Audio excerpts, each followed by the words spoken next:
Hoje eu quero falar com vocês acerca da teologia da libertação. Muito se tem falado sobre essa teologia e cada um tem certas opiniões, enfim, embora a maioria das opiniões, vamos dizer, evangélicas, não são boas com respeito a essa teologia.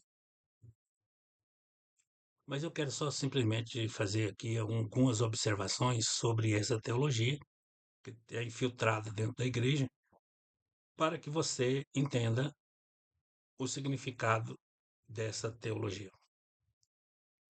Para compreender melhor sobre esse assunto, é preciso você entender um pouco da história. Como que começou, de onde veio essa teologia. Ora, no século XIX, Karl Marx, um alemão, ele passou a afirmar que o problema da humanidade era que os ricos, segundo ele, escravizavam os pobres de forma errônea e muito brutal para manterem as suas regalias e luxos pessoais. Armado dessa ideologia, Karl Marx ele passou a incentivar e instigar, na sua época, a classe trabalhadora de qualquer setor, falando para eles: olha, vocês precisam se libertar dessa opressão. Eles chamavam o trabalho dos operários de opressão. E eles falaram: vocês precisam, a qualquer preço, se libertar dessa opressão, mesmo que para isso você tem que fazer uso da violência contra os seus pseudos algozes ou patrões, vamos dizer assim. E foi assim com essa ideia que nasceu essa ideologia que hoje é chamada de comunismo ou socialismo em alguns lugares, né? Como a palavra comunismo ficou um pouco pesada, alguns lugares eles passam a chamar de socialismo. É a mesma coisa. Ah, não é diferente. Não, não é. Não é. É a mesma coisa. Então, foi através de Karl Marx que começou essa ideia de comunismo, como eu acabei de dizer. E na ideia dele, do Karl, não podia existir empresário, de forma alguma. Ou seja, ninguém podia ser dono de nada. Segundo Karl Marx, tudo que existe no mundo pertence a todo mundo. Ou seja, ninguém tem direito de ter mais do que os outros. E que todos os lucros de algum empreendimento deveriam ser repartidos em comum com todos. Ou seja, como se fosse uma cooperativa e pronto. Então, as ideias de Karl Marx ganharam muitos adeptos no mundo todo e até hoje eles tentam implantar em muitos setores essa ideia dele na sociedade mundial, mesmo que de forma assim um pouco parcial.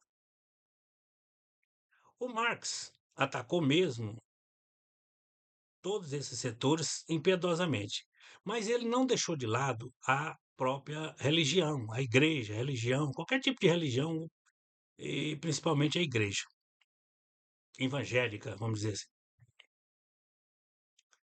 Ele atacou dizendo o seguinte, que o pensamento filosófico dos religiosos, esse pensamento que fala de eternidade da alma, de paraíso sobrenatural, segundo Marx, tudo isso são enganações, opressões, mentira, que vão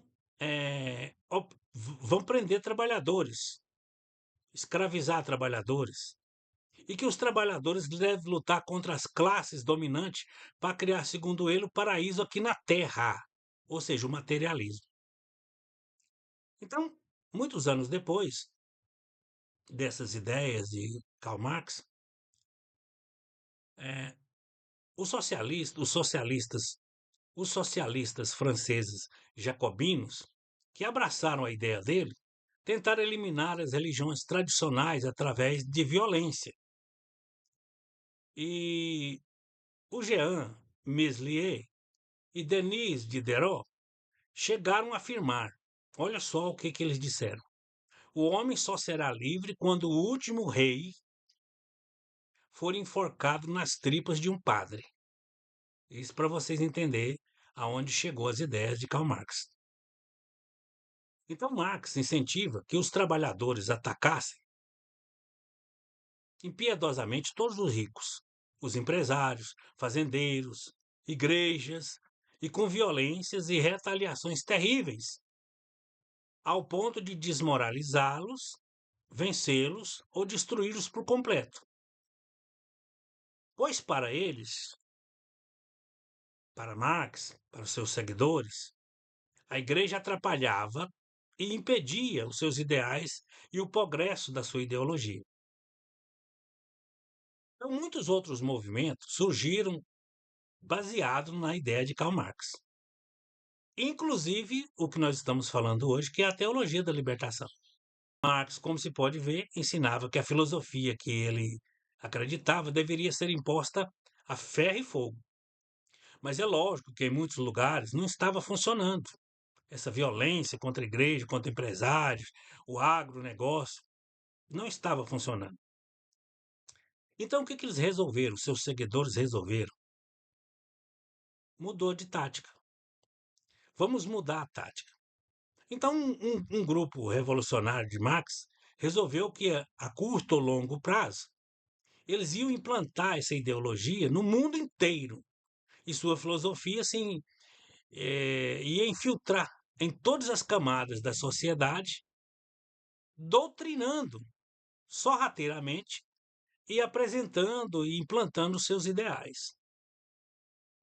Então, assim, esses comunistas, marxistas, se infiltraram durante anos nas Forças Armadas, na igreja, nas escolas, nas universidades e em todas as camadas do mundo político, é claro. Então, para se infiltrar na Igreja Católica, eles criaram um nome novo para o movimento, que era Teologia da Libertação. Eles não podiam chegar lá, comunismo na igreja, não, Teologia da Libertação. Então, foi sorrateiramente, sempre apresentando o que? Meias verdades. Eles mudariam a visão e a liturgia da própria Igreja Católica, na época, provocando desordem ali dentro da igreja, contenda, divisões em seu seio ali, e tiveram muito êxito e causaram grandes prejuízos, prejuízos que perduraram até hoje dentro da igreja. Então, na verdade, ao longo desses anos, o plano comunista alcançou, vamos dizer assim, uns 80% dos seus objetivos e segue aceleradamente seu crescimento no mundo atual. Embora existam alguns países que têm maior resistência a essas ideologias. Nós vamos ver aqui qual que são os alvos que eles criaram de forma sorrateira para destruir a sociedade e implantar sua ideologia. Primeiro, criação de sindicatos de categoria de trabalhadores. Primeira coisa que eles começaram a criar. Sindicato. Qual que é o objetivo desses sindicatos? Inviabilizar as empresas, o agronegócio, para quebrá-los e destruir totalmente. Por exemplo, o sindicato vai promover o quê? Greve, diminuição das horas de trabalho, exigências astronômicas com direitos que não acabam nunca, infindáveis. Nós temos direito, queremos direito, queremos direito, queremos direito. E, no final, invasão de empresa que não cumpre as metas deles, desse sindicato, invasão de empresa, invasão de casas, invasão de terra. Outra estratégia é a banalização, ou seja, destruição ou resistência contra leis constitucionais a fim de provocar um caos social. Por exemplo, esses comunistas, eles querem forçar a lei constitucional a proteger, por exemplo, e liberar bandidos. Proteger e liberar bandidos. Qualquer delinquente, drogados, facções criminosas, eles dão um jeito de banalizar essas leis, forçando eles a ser favoráveis a esses tipos de pessoas. Como eu disse, já conseguiram em muitos lugares, em muitos países, inclusive grandes países, eles conseguiram esses alvos. Por exemplo, existem muitos países, em muitos lugares, em muitas cidades, que não se pode reprimir ou prender ladrões, de uma forma alguma. Não pode prender ladrões, não pode prender drogados, como aqui no Brasil, por exemplo. As cidades são obrigadas a aguentar drogados dentro da cidade, Cracolândia, tudo quanto é trem, é obrigado. Não pode tirar de lá, não pode fazer internação compulsiva, não, não, não. Tem que deixar lá e eles vão lá e ajuda eles, protegem. O- os militantes tomam posse de casa das pessoas, eles tomam posse de praças e prédios públicos, é nosso, vamos lá, entra, pronto. E não só, e a ideia não é só tomar posse desses lugares públicos, entrar, não. Eles precisam depredar o lugar e saquear, destruir, acabar. Então eles depredam o lugar, picham, quebram, saqueiam, e eles fazem isso. Eles expulsam os moradores, os usuários comuns, né? O, o cidadão de bem, e eles fazem isso protegidos pela lei. Eles conseguem, porque eles conseguiram entrar no judiciário, e eles conseguem, nas camadas políticas, eles conseguem leis para proteger a bandidagem e a destruição do país, das cidades, do lugar, e, enfim. Então, eles invadem lugares, desmoralizam, depredam e saqueiam até igrejas. Inclusive, agora estão partindo mais para igrejas. Eles fazem isso protegidos por políticos e juízes. Olha para você ver a que ponto chegamos com essa ideologia. Então, já tem que faz parte deles, são pessoas que eles conseguiram infiltrar dentro da política, dentro do judiciário. Então, políticos e juízes protegem eles para depredar, saquear a igreja, desmoralizar, e eles vão mais longe. Por exemplo, igrejas não podem mais pregar contra pecados em lugares públicos. Se você pregar contra qualquer tipo de pecado, qualquer coisa, se você pregar contra qualquer tipo de pecado em lugares públicos, você pode ser preso ou então processado. Isso foi só o início. Agora eles já estão chegando na raia do absurdo. Você não pode pregar contra pecados mais nem dentro dentro da igreja, nos templos, com o peso de ser preso, ferido e até morto por esses imorais e delinquentes quaisquer. Então, políticos e juízes socialistas, eles perseguem, condenam e calam, e até desativam pastores conservadores a todo custo. É isso. Então, pregações, por exemplo, pregação de cura, de libertação e pregação de sucesso espiritual. Se você pregar sobre cura, libertação e sucesso espiritual, você está proibido. E se alguém se atrever nisso, serão perseguidos e desativados. Socialistas se infiltram na igreja ao longo dos anos. Olha só, já tem muitos anos que eles estão infiltrados aí. Eles estão infiltrados na igreja desde o tempo da época de Marx aí. Então, o que é que eles fazem nas igrejas? Eles infiltram dentro da igreja e eles pregam que Jesus foi o primeiro comunista, que, segundo eles, Jesus odiava rico e empresário. Olha aí, eles conseguem colocar isso na cabeça das pessoas, que Jesus odiava rico, odiava empresários, que Jesus andava rasgado, descalço e repartia tudo que tinha para os pobres. Eles pregam que Jesus invadia a roça dos outros para colher espiga, que não plantou, né? Que Jesus não obedecia à religião judaica, quer dizer, à igreja, à religião da época, vamos dizer assim, não aceitava o regime político da sua época, que Jesus era contra construir templo. Olha o que eles falam, é o que eles pregam. E a gente escuta isso no púlpito da igreja, porque foi infiltrado. E Jesus era contra construir templo, não obedecia às leis, defendia e apoiava eh, prostitutas e enfim. Então, outra estratégia sorrateira é atribuir à igreja responsabilidade que não é dela. Por exemplo, eles apregoam dentro das igrejas, porque eles infiltram, se tornam pastores, obreiros e tal, e enfim, e eles começam a pregar dentro da igreja. E tem muitos que eles vão criando discípulos ali dentro da igreja, e os anos vai passando, e essa doutrina deles vai ficando enraizada dentro da igreja. Então, eles apregoam que é obrigação da igreja construir casa para o povo sem teto, realizar obras assistenciais aos pobres e famintos e distribuir alimentos e agasalho. Eles pregam isso que é obrigação da igreja. Ora, quem é entendido sabe que essa tarefa não é da igreja.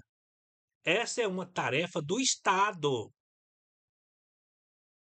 Alguém pode dizer assim: ah, mas no tempo judaico antigo, no tempo de Moisés, lá naquela época da lei, o povo de Deus ajudava os pobres, tinha que ajudar os pobres. É lógico.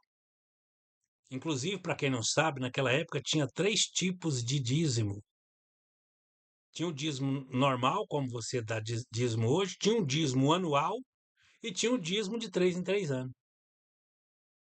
Aí, o dízimo de ano em ano, por exemplo, era um tipo de imposto, e o de 3 anos também era um tipo de imposto. Por quê? Porque naquela época não tinha presidente, não tinha rei, era o sacerdote que governava a nação.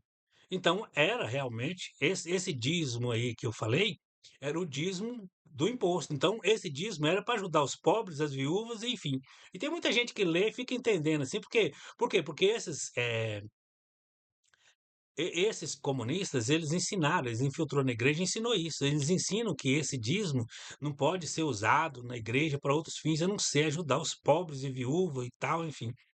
Porque naquela época ali, que falava desse tipo de dízimo, esse dízimo era imposto mesmo. Era imposto porque era o Estado teocrático. Agora, hoje não. Hoje você paga imposto aí, 25% para o governo ou mais. Esse imposto que você paga para o governo é para esse trabalho. Então, hoje, o Estado não é teocrático. Não é teocrático. Então, para isso, o dinheiro que você paga, os seus impostos, é que é para esse tipo de fim, para ajudar pobre, a fazer assistência social, distribuir alimento, agasalho, enfim e tal. Então, esse trabalho não é da igreja. Esse trabalho é do Estado. Mas eles estão infiltrados dentro da igreja e colocando sobre os ombros da igreja essa responsabilidade.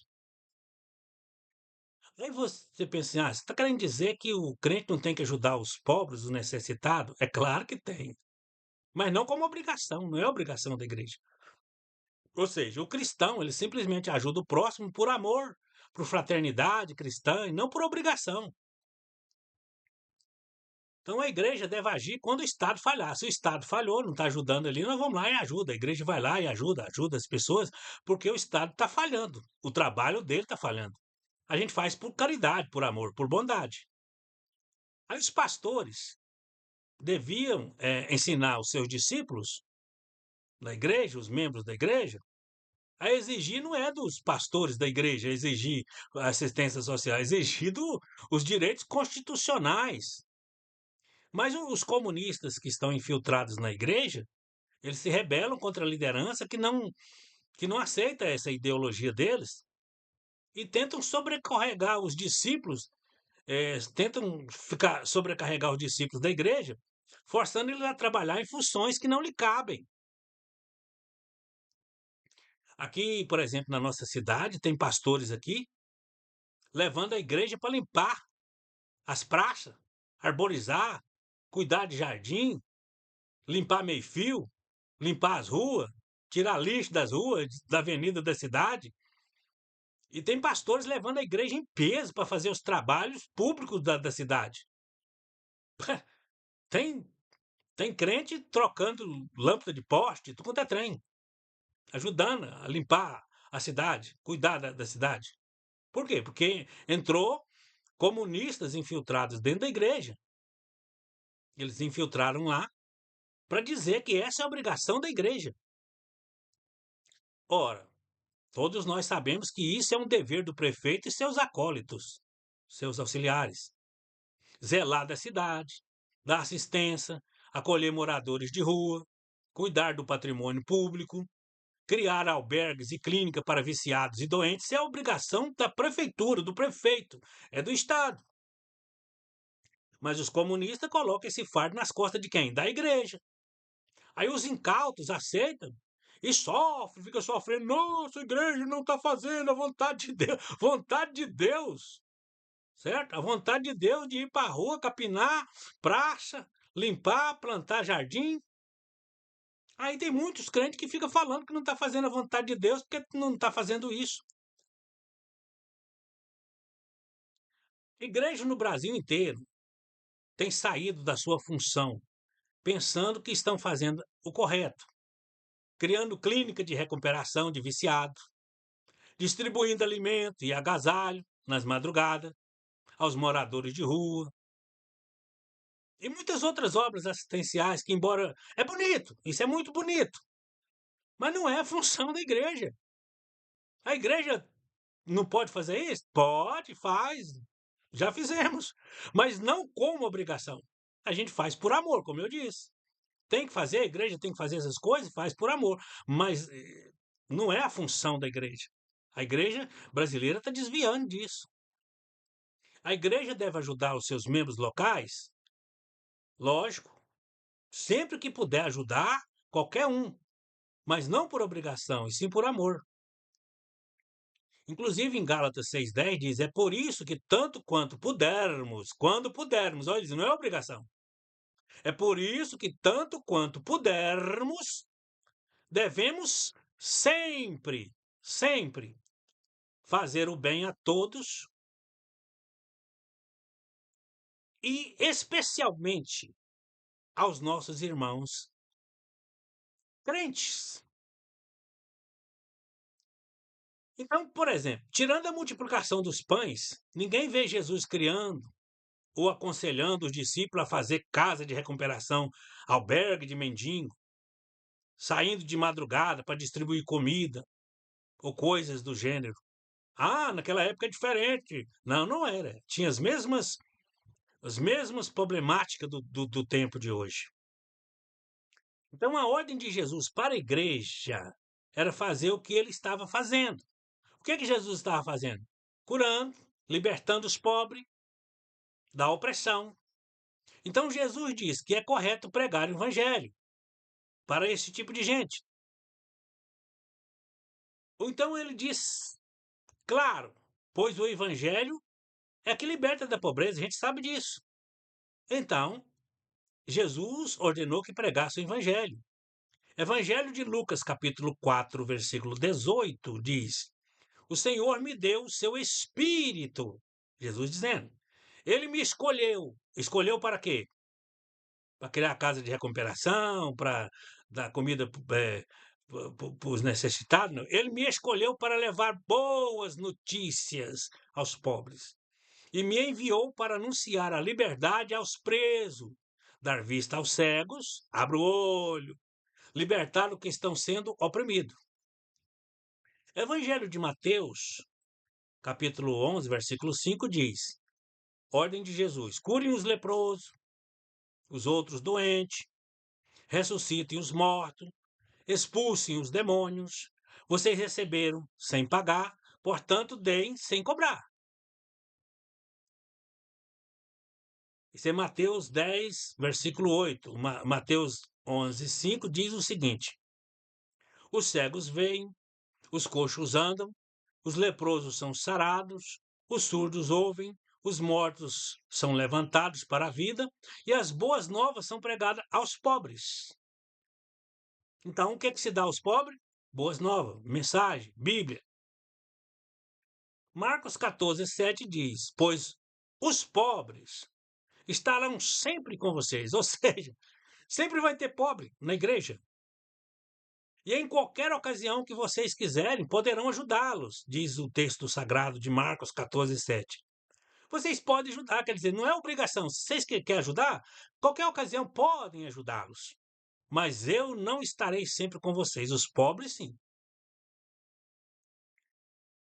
Eh, Deuteronômio 15:7 até e o versículo 11, capítulos 15, 7 e 11 de Deuteronômio, diz o seguinte: onde houver um israelita pobre, em qualquer cidade da terra que o Senhor nosso Deus vai dar a vocês, tenha pena dele. Ou seja, é para ter pena. E o ajudem. Sempre haverá pobres e necessitados. Foi essa palavra que Jesus repetiu lá em Marcos. Tenham pena dele e o ajudem. Quer dizer, dá uma força, dá uma mão. Sempre haverá pobres e necessitados no meio do povo. Por isso eu dou ordem, agora é ordem, que vocês sejam bondosos ou generosos com eles, com todos eles. É ordem, certo? É ordem de Deus. Sejam bondosos. Façam uma bondade com eles. E as pessoas pensam, uai, mas está dizendo aqui que é para fazer milagre, então por que que a igreja não está fazendo esses milagres? Exatamente por isso. A igreja hoje não está fazendo milagre. Por quê? Porque está fazendo igual a Sulamita. A Sulamita estava cuidando da vinha que não era dela e fugiu da verdadeira missão. Quando a igreja parar de fazer essas coisas, que é coisa do governo, obrigação do governo, e fazer a sua verdadeira obra, trabalhar mesmo, cuidar dos pecadores, pregar a palavra para eles, aí os milagres vão continuar fazendo.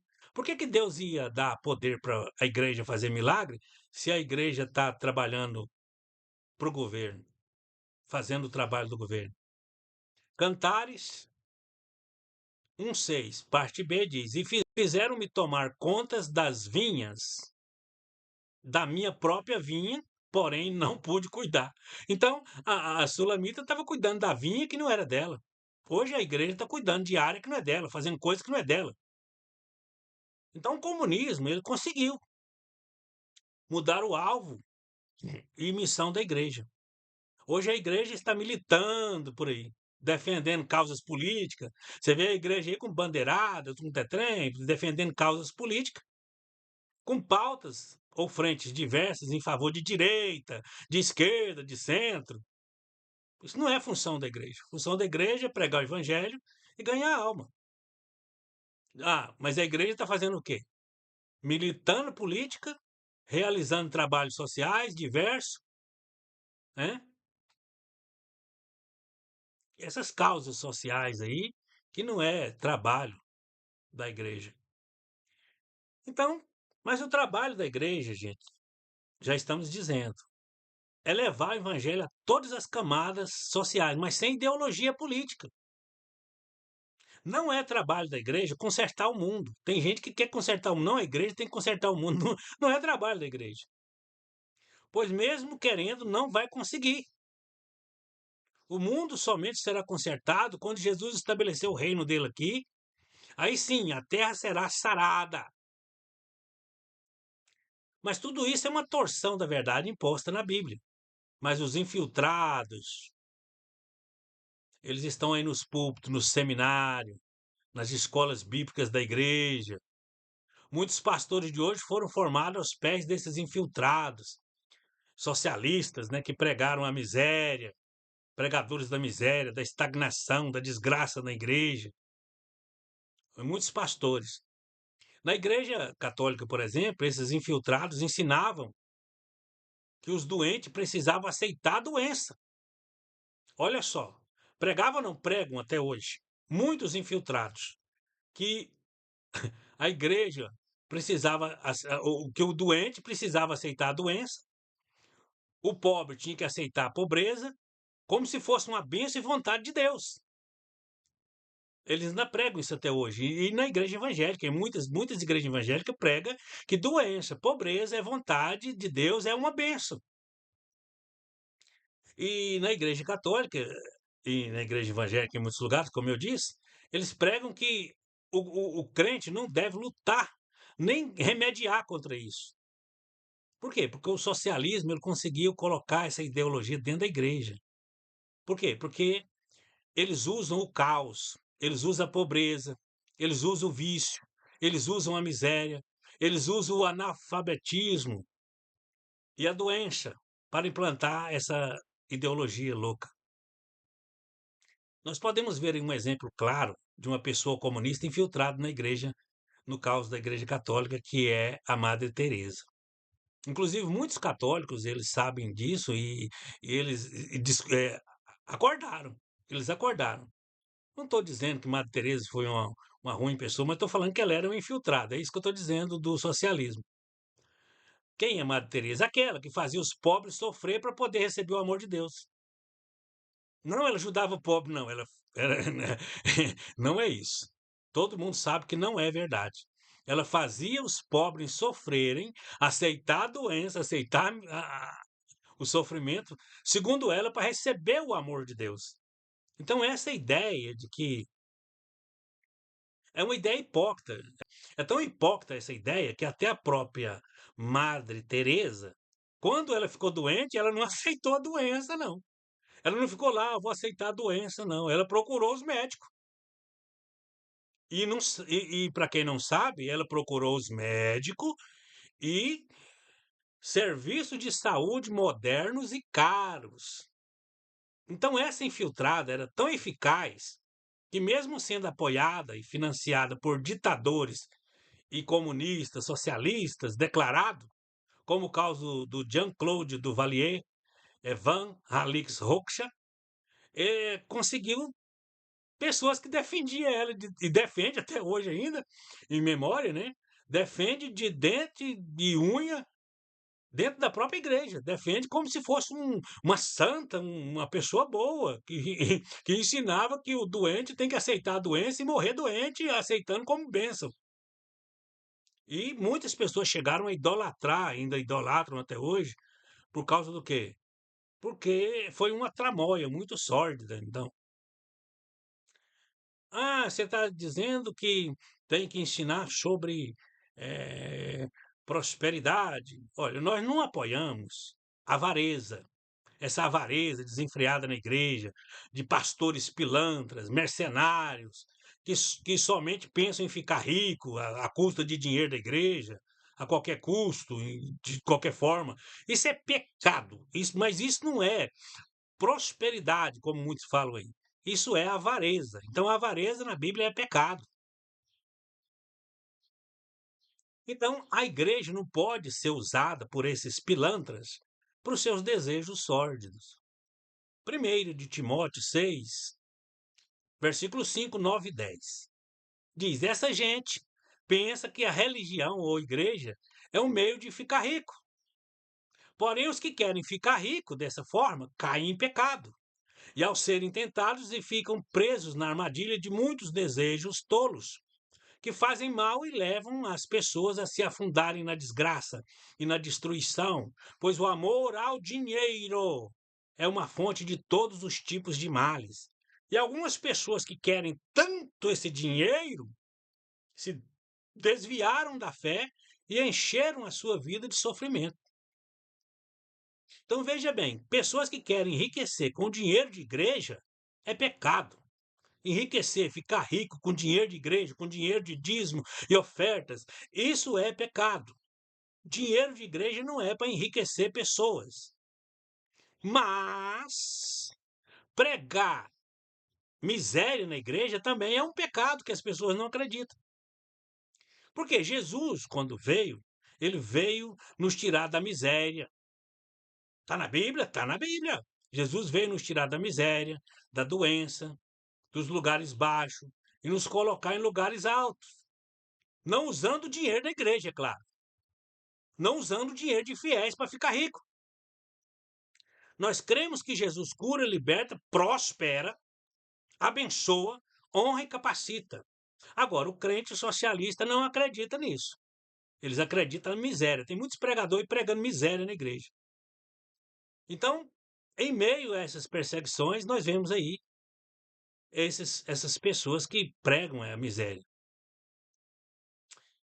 Quando você olha para o Evangelho de Marcos, capítulo 10, versículo 30, alguém chegou em Jesus e perguntou: e aí, ajudamos a igreja, estamos fazendo alguma coisa na igreja, mas e aí? Nós não vamos ganhar nada aqui, vamos ficar pobre agora, vamos ficar miserável, perder tudo e tal, virar um sem teto, um sem terra.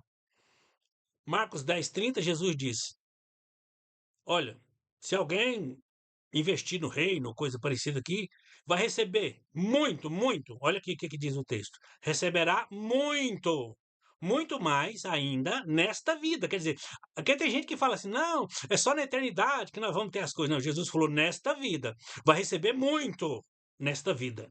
E Jesus não mente. E ele continua dizendo: receberá 100 vezes mais, receberá 100 vezes mais casas, receberá 100 vezes mais casas, quer dizer, vai ter casa, irmãos, irmãs, mães, filhos, quer dizer, prosperidade familiar, terras, olha aí, Jesus que falou, o pregador da teologia da prosperidade, não, Jesus falando, vai ganhar muito nessa vida, e casa, e terra. É lógico que Jesus deu uma advertência aqui para a pessoa entender que não vai ter vida boa, assim, sem dificuldade, ou seja, também perseguições, e no futuro ainda terá a vida eterna. Salmo 84, versículo 11, o próprio Deus diz: o Senhor, através do salmista, né? O Senhor dará graça e glória, não negará bem algum aos que andam na retidão. Então o Senhor não nega nada ao seu povo. Então é isso. Então, portanto, a igreja, hoje, nos dias atuais, está precisando urgente de libertação dessa teologia maligna que foi infiltrada no seio da igreja, para que a igreja possa usufruir de suas bênçãos e cumprir com eficácia a sua missão. Lá em Hebreus 6, a palavra do Senhor diz que existem coisas que acompanham a salvação. Ou seja, a salvação, ela é parte de um kit, não vem só ela. Tem muitas coisas, tem muitas bênçãos que os crentes podem receber nos dias de hoje: cura, milagre, prosperidade. Mas, se você for um crente socialista, não vai acreditar nisso. Você vai acreditar que o Senhor tem o quê? Desgraça e miséria para a sua vida. Que Deus abençoe.